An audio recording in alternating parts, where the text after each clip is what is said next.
Hello and welcome to another episode of Glory of Golden State Gaming. I'm your host, Swamp Swimmer, and with me today, the great High Elf player from LA, Eric. Welcome to the show. How you doing, Eric? Good, thank you. Thank you very much for having me here. I've seen a lot of your content before, and it's always been amazing stuff. Keep up the good work. Thanks so much. I appreciate that. Eric and I got paired into each other, round 2 of the Las Vegas Open. Very exciting.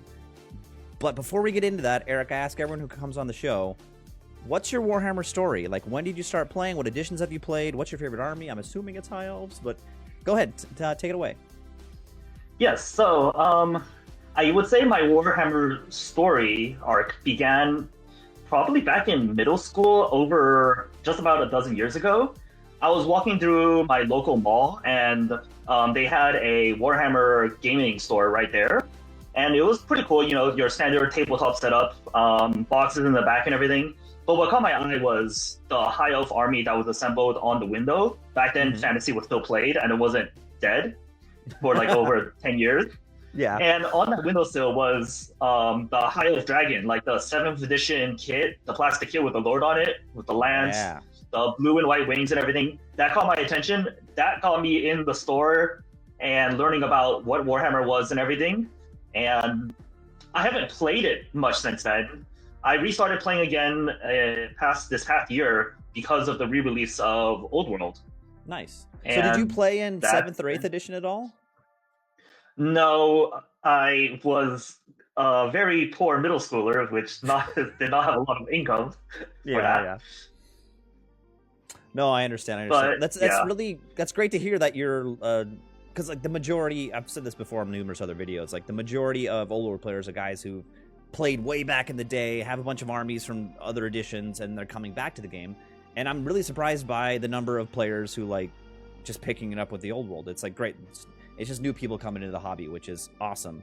I'm also very impressed, not to spoil too much of the game, you're a very technical, great player, and it's cool to see that with someone new-ish to the game, so kudos to you. Thank you. I would say it's mostly because I watched a lot of battle reports just over the years. Mainly a lot of stuff from like mini Wargaming, even though I know they're not like the most competitive. They do a lot of like fun stuff, and it's very entertaining. You do pick up some things now and then from them, which is nice to learn. And just a couple of years thinking about how to move stuff, what seems good, what doesn't seem good. That's mostly how I got to where I am right now, just watching and learning. Awesome. And actually, I just saw on a Discord channel that they just announced an Old World tournament at the Palm Springs Open. Yes, I think it's in July. Yeah, it's pretty far out, but yes, I am. Yes. There's also one. My local scene is hosting one in, I think, early March, like March 1st or March 2nd, and it's down in San Diego as well. It's like 40 players. Awesome. If anyone's watching from the Southern California area, look into it. But let's get into the battle report.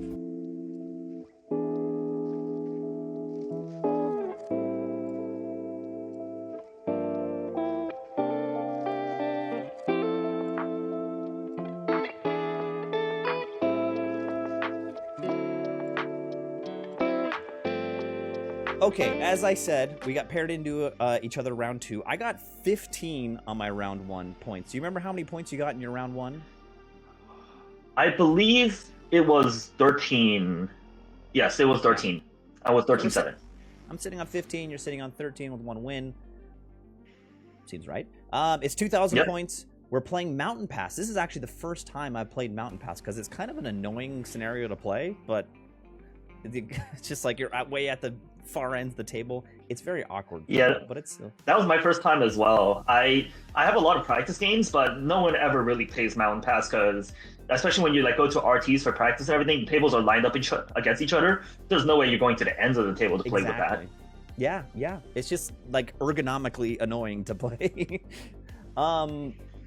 I'm not going to go through my list, but if anyone sees it here, also you can click the link right above my head. That'll take you to the round 1 video where we go over my list in a little more detail.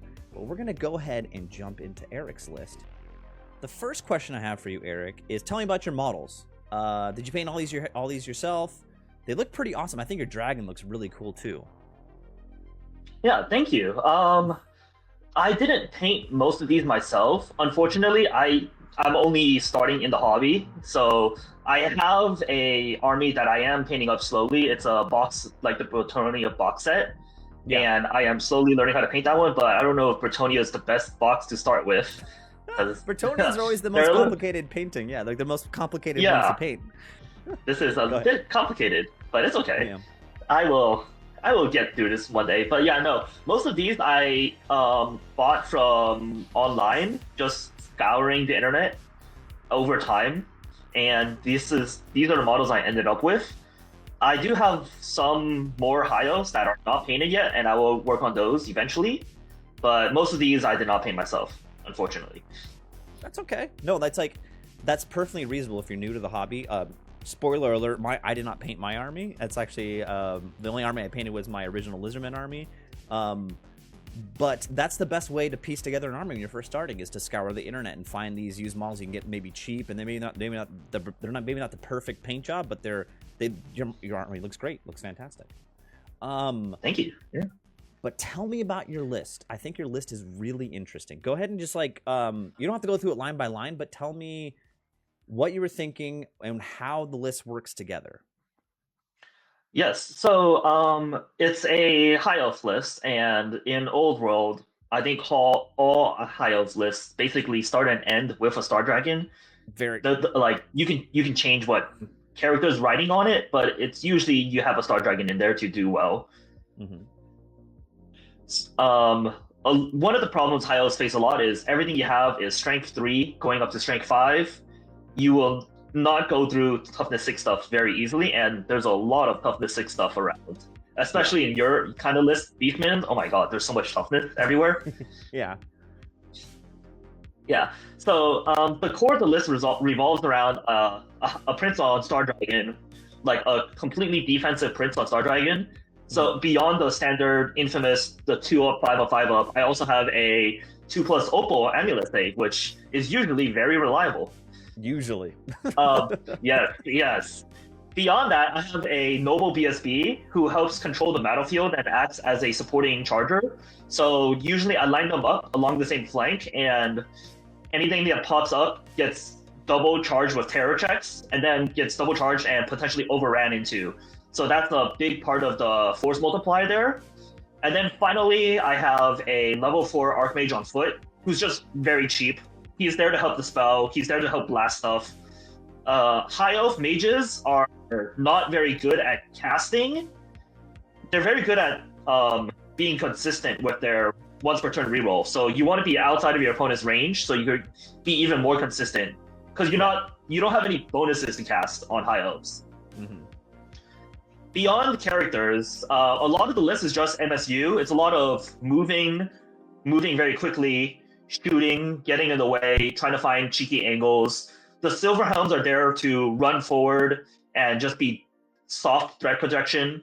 The Skycutters are there to also do the same thing, but they have bolt doors on them just for plucking off wounds, making things come closer to you.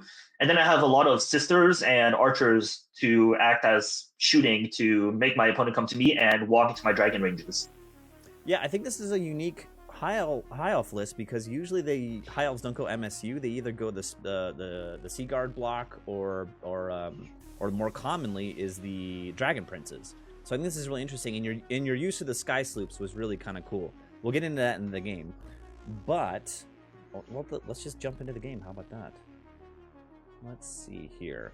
So, as I said, deployment. As I said, we're doing Mountain Pass. So I'm on the right of the screen. You're on the left of the screen, just so everyone knows. Now, dropping... I can't remember who finished dropping first. Do you remember? I definitely did. You have like 12 drops in your army. Yeah. So you tell me about your deployment, and then I'll tell you how I kind of responded to it. Yes. So my deployment typically starts with dropping the 5 unit of 5 archers just to bait out deployments, see what my character's doing. Also, just to be annoying and get a lot of angles to try to pluck off wounds before things get close enough to charge me.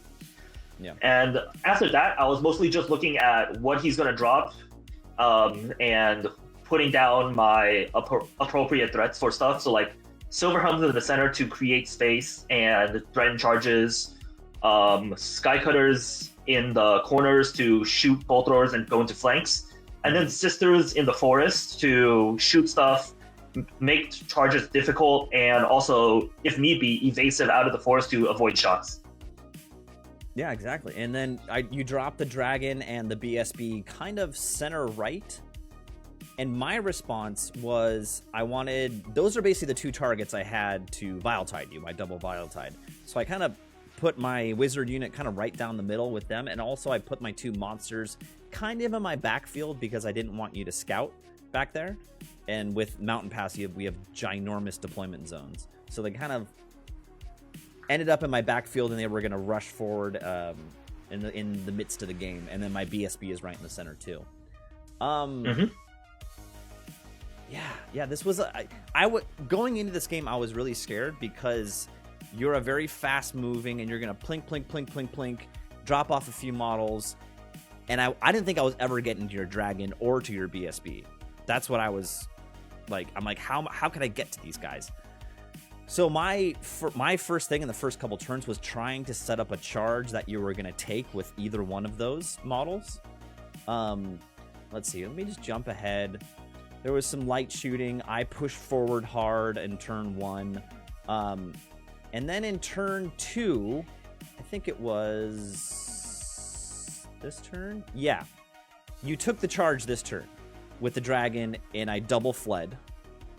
Correct. And I didn't realize this, but you brought it to my attention very correctly. Your conveyance spell can be used after a failed charge.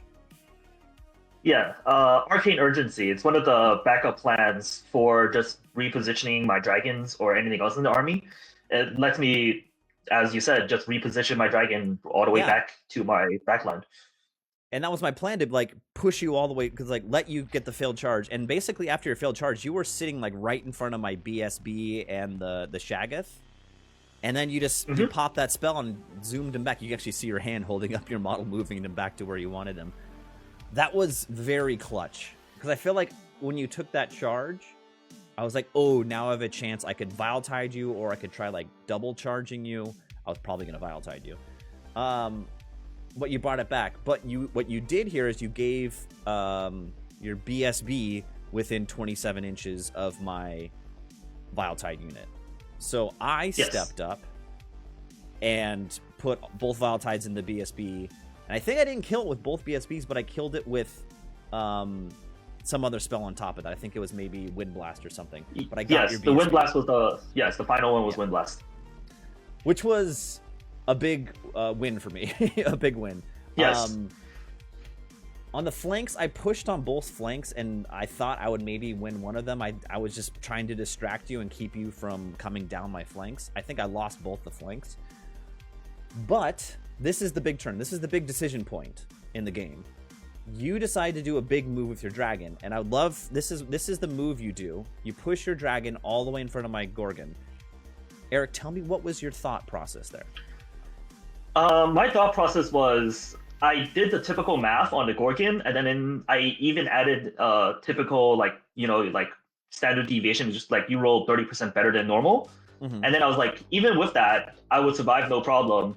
Either kill the Gorgon or beat the Gorgon and force it to fall back in good order. And then because I'm fighting on your turn, because the Gorgon is frenzied, it has to charge me. Yeah. I was going to test Reform, pivot my dragon, face your wizard gore block, and then just threaten the immediately charge that the turn after. And that would secure me one side with the dragon, the other side with Skycutter. Yeah, it was a really great move. You mentioned it after the game. You're like, oh, did you see what I was doing? And I'm like, no, I didn't see that. Because you're exactly right. My weak spot is getting that flying model into my wizard bunker. And once you blow up my wizard bunker, then the game's kind of over. And you're exactly right. Like, even with the odds, my Gorgon's not supposed to win. But let's jump ahead. In turn 4, I have to charge with a Gorgon. I think I had 5 maybe hits, and I rolled 6. You rolled 6 hits on 4s to hit with 7 attacks. Yeah, I was like, oh, here So we I go. was like, okay, sure, that's fine. I'll take that. And then I roll yeah. 1-6? I believe you rolled 2 6s. 2 6s to wound, and I'm like, Yeah, oh. so you rolled like way above average. I was like, Yeah. okay, sure, that should be fine. I should still be able to handle this. And then because the Gorgon has monster killing blow, it ignores all my armor save and regen saves, so I just have my ward save. But I have my dragon comes with the Opal Amulet, so I have a 2+ ward save. So I was like, should be fine. I should statistically take this. And I roll my Opal Amulet save, and I roll a 1, so I immediately got deleted. And that was a 600-point swing. Oh, that was such a huge swing. That was magic. That was magic. Unfortunately, yeah, you rolled that 1. It completely swung the game. Yep. After that, I ended up doing some kind of small combats with my wizard bunker because it's way out there. I fought a sky sloop. Then I fought the silver you fought the helms. silver helms after. Yeah.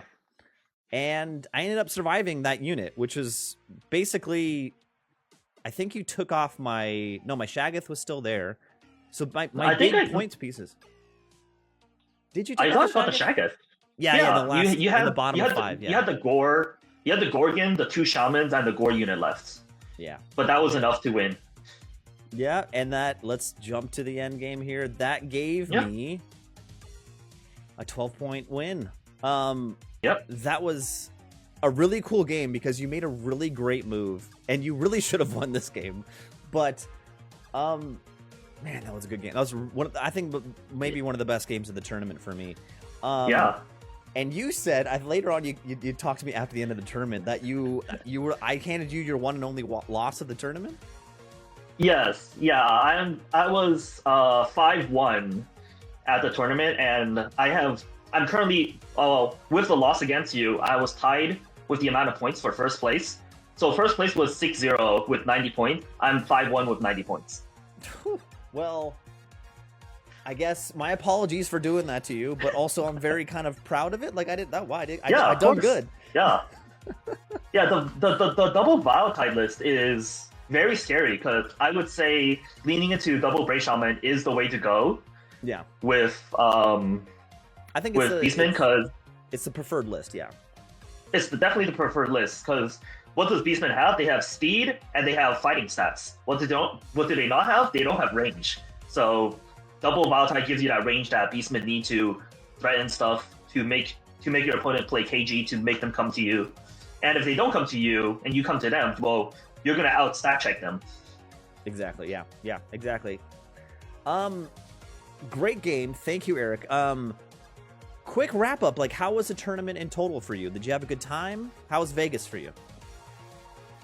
Yeah, it was great. I learned a lot. I had a lot of fun. All the games were fun. It was super tiring just standing around tables, three games a day, like 9-10 hours a day, just playing Warhammer. It was fantastic. I would do it again, but man, it was tiring. It was very tiring. I completely agree. I'm wondering if the Palm Springs Open is going to be a 5-game or a 6-game tournament again. We'll see. Yeah, 2 days. That's usually my tournament like psychology for myself personally. Is after day 1 of 3 games, you're like so tired, and you're like, why am I doing this? I'm completely worn out. My back hurts. My knee hurts. But then after day 2 of just 2 games, I'm always like, it happens every time. After every tournament, I'm always like, oh, how am I gonna fix my list? Well, what's my new list? I'm like, oh, what's more for the next tournament? It's the same feeling every time. So, yeah, every single time. Every single time.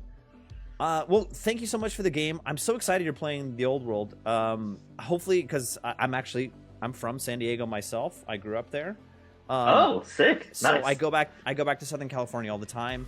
I'm seriously considering Palm Springs Open in July. So I might see you there, Eric.